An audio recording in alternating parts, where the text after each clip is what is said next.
Добрый вечер, уважаемые телезрители. В эфире новости на канале таджикского телевидения, в студию Улугбек Салимбекзаде. И к основным новостям к этому часу. В условиях Таджикистана 93% территории, которую занимают горы, для социально-экономического развития страны колоссальное значение имеют сферы транспорта и коммуникаций. Только в 2018 году завершили строительство и реконструкцию почти 200 километров внутренних и международных дорог и 45 мостов. Сейчас в сфере транспорта осуществляется 14 государственных инвестиционных проектов на общую сумму 7,5 миллиарда сомони. В период независимости в стране за счет государственных инвестиционных проектов построены и реконструированы более 2000 километров автомобильных дорог, имеющих международное и республиканское значение, и более 1000 километров внутренних автомобильных дорог за счет других источников финансирования. Только в 2018 году завершили строительство и реконструкция почти 200 километров внутренних и международных дорог и 45 мостов. Сейчас в сфере транспорта осуществляются 14 государственных инвестиционных проектов на общую сумму 7,5 миллиардов сомони. За последние годы в результате строительства международных автомагистралей и присоединения Таджикистана к дорогам Китайской Народной Республики, Исламской Республики Афганистан, Кыргызской Республики, открытие железной дороги и 16 пограничных пунктов с Узбекистаном, наша страна вышла из коммуникационного тупика и осуществилась вторая наша стратегическая цель. В будущем правительство страны должно предпринять дополнительные меры с целью дальнейшего расширения сети транспортных коридоров и укрепления транспортной инфраструктуры, выхода на морские порты, создания приграничных терминалов и логистических центров, обновления материально-технической базы и парка транспортных средств, а также увеличения перевозок товаров и продукции.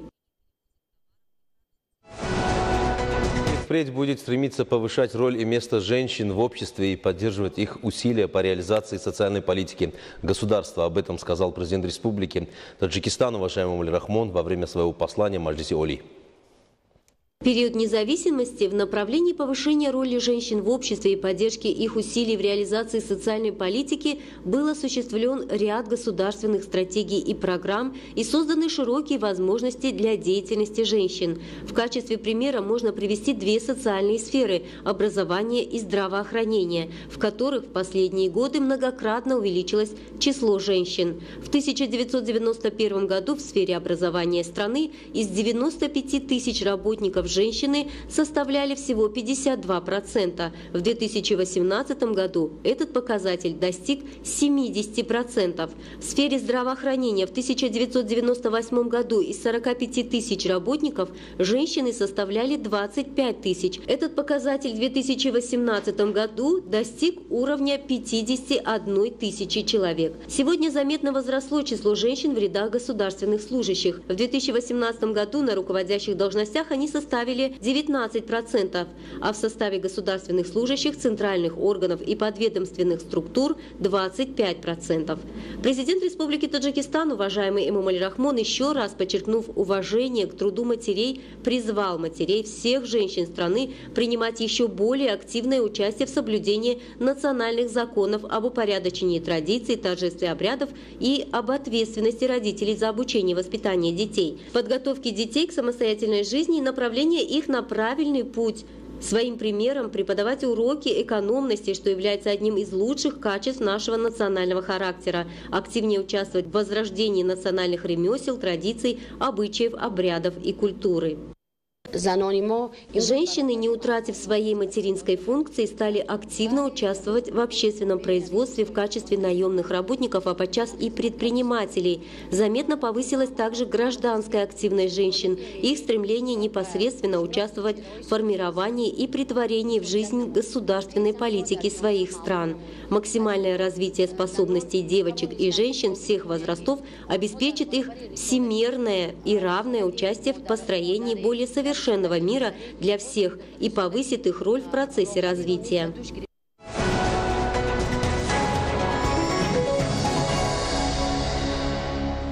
И далее к другим темам. Число жертв схода оползня на золотодобывающей шахте в афганской провинции Бадахшан возросло до 40. 7 человек погибли, 11 получили травмы в результате падения в ущелье школьного автобуса в штате Химачал-Прадеш на севере Индии. 6 человек погибли и около 50 пострадали в результате дорожно-транспортного происшествия в туристическом автобусе в Таиланде. Полиция американского штата Калифорния сообщила о стрельбе с многочисленными жертвами в боулинг-клубе. В жилом доме в городе Барселона в испанской автономной области Каталония произошел пожар.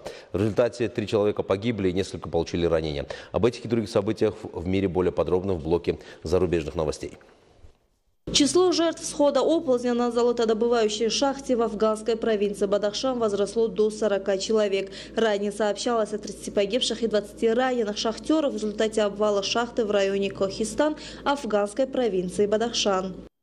7 человек погибли, 11 получили травмы в результате падения в ущелье школьного автобуса в штате Химачал-Прадеш на севере Индии. В результате аварии погибли водитель автобуса и 6 детей. Еще 11 человек получили травмы различной степени тяжести. Все пострадавшие госпитализированы. По предварительной информации, водитель не справился с управлением на опасном участке автодороги. Также сообщается, что в месте падения автобуса отсутствовало заграждение.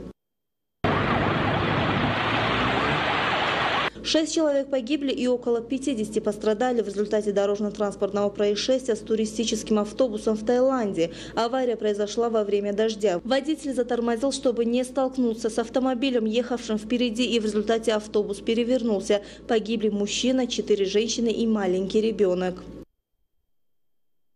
Полиция американского штата Калифорния сообщила о стрельбе с многочисленными жертвами в боулинг-клубе. Полиция призвала людей держаться подальше от боулинга. Напомню, 31 декабря в американском штате Техас неизвестный открыл стрельбу по автомобилю. В салоне машины находились дети.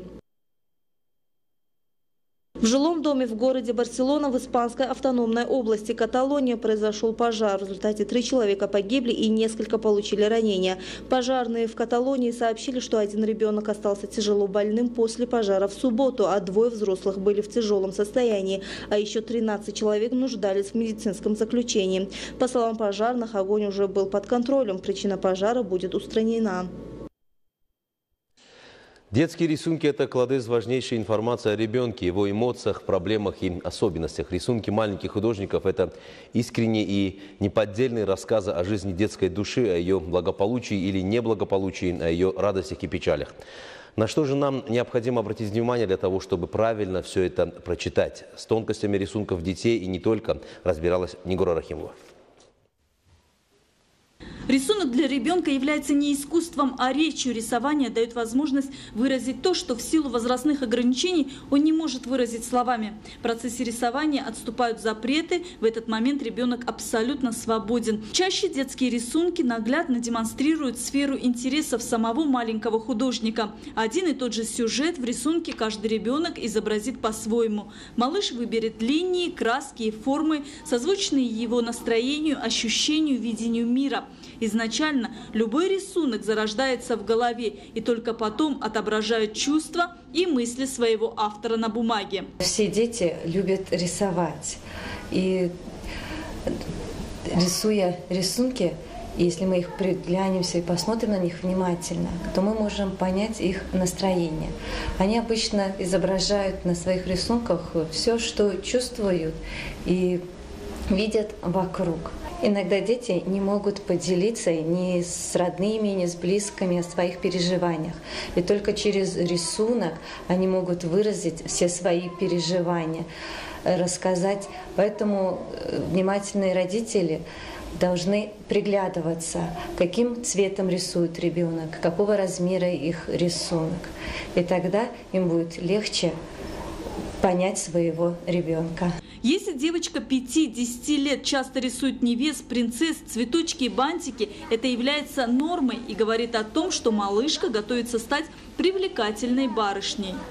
Я люблю рисовать зайчиков. Я еще Асане видела много зайчиков миленьких. Я люблю рисовать Бэтмена. Это герой мультика. Он помогает всем. Если мальчик в возрасте 5-8 лет рисует динозавров, скорпионов, сражения, оружие, таким образом мальчик подготавливает себя к роли взрослого мужчины, защитника.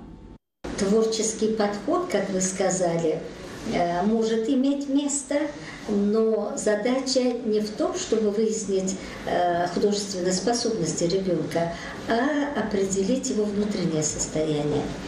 И, скажем, если в семье развод, если в семье проблемы, и ребенок тяжело переносит это, конечно же, отразится в его рисунках. Дети очень рано начинают чувствовать цвет и подбирать его по своему настроению и мироощущению. Обычно дети используют 5-6 цветов. В этом случае можно говорить о нормальном среднем уровне эмоционального развития. Более широкая палитра цвета предполагает натуру чувствительную, богатую эмоциями. Если ребенок старше 3-4 лет в рисунках использует не более 2-3 цветов, это указывает на его негативное состояние в данный момент. Использование лишь одного простого карандаша ребенок сообщает о том, что в его жизни не хватает ярких красок и положительных эмоций. Следующий важный момент – нажим на карандаш. Есть такие самые основные показатели, которые уже дают какую-то информацию родителям, что уже есть тревога. Обратите внимание, это когда ребенок старается избегать вообще контактов и родителей, и сверстников.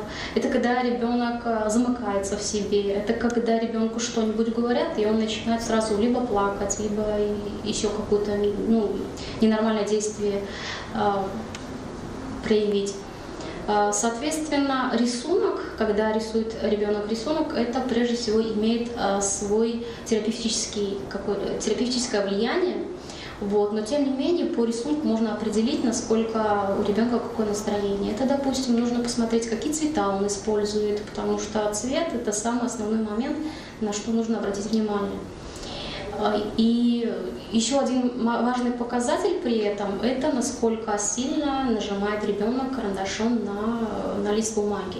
То есть чем сильнее нажим, тем, соответственно, выше и агрессия, и тревожность. Не стоит делать скоропалительных выводов на основании лишь одного рисунка. Если изобразил все черным карандашом, значит у ребенка глубокая депрессия. Чтобы получить объективную картину психологического состояния малыша, нужно сравнить рисунки, которые сделаны в течение 1 месяца. Родителям следует обратить внимание на сюжет рисунков своего малыша. Чаще всего дети изображают деревья, солнце, небо, людей, животных, дома, цветы и травы.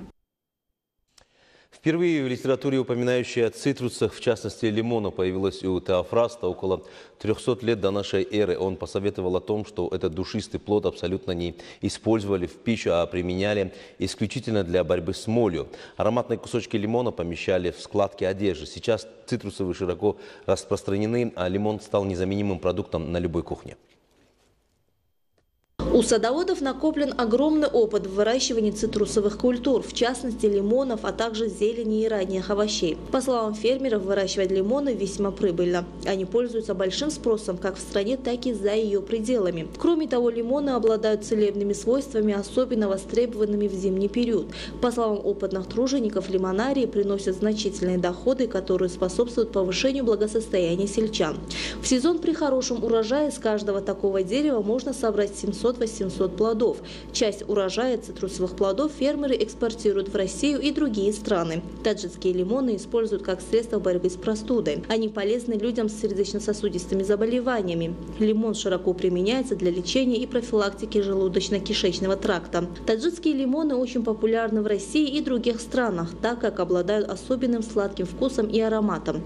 Лимон, состав которого полезен почти весь от сока до кожуры, содержит большое количество биологически активных веществ. Среди них особое место занимают провитамин А, витамин С и флавоноиды, вместе составляющие надежный защитный барьер на пути многочисленных вирусов и микробов в наш организм. Витамины В1 и В2, играющие важную роль в процессах обмена веществ и участвующие во многих химических реакциях в организме. Только благодаря этим веществам в составе и лимона, и сок из них способны усиливать иммунную систему, защищать наш организм от рака, нормализовывать многие обменные процессы волосы и гормональный фон.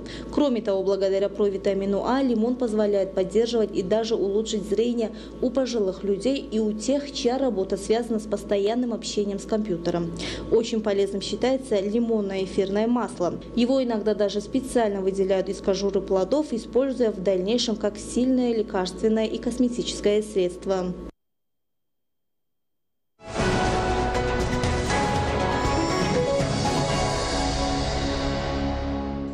Уважаемые телезрители, это была вся информация, подготовленная к этому часу. Мы не прощаемся с вами. Оставайтесь с нами на нашем канале. Приятных вам новостей и до встречи.